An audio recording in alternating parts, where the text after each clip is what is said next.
شروع اللہ کا نام لے کر جو بڑا مہربان نہایت رحم والا ہے۔ رات کی قسم جب وہ چھا جائے اور دن کی قسم جب وہ روشن ہو جائے، اور اس ذات کی قسم جس نے نر اور مادہ پیدا کیے کہ تم لوگوں کی کوشش طرح طرح کی ہے۔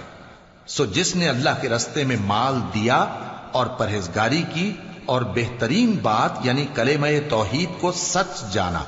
تو اس کو ہم آسان طریقے کی توفیق دیں گے، اور جس نے بخل کیا اور بے پرواہ بنا رہا اور بہترین بات کو جھوٹ سمجھا،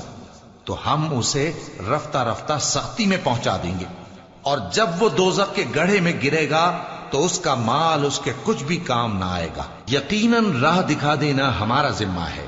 اور بے شک آخرت اور دنیا ہماری ہی ملکیت ہیں۔ سو میں نے تم کو بھڑکتی آگ سے خبردار کر دیا ہے،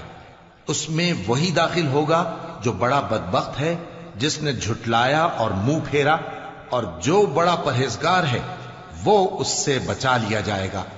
وہ جو اپنا مال دیتا ہے تاکہ پاک ہو، اور اس لیے نہیں دیتا کہ اس پر کسی کا احسان ہے جس کا بدلہ اتارا جائے، بلکہ اپنے رب اعلی کی رضامندی حاصل کرنے کے لیے دیتا ہے، اور وہ عنقریب خوش ہو جائے گا۔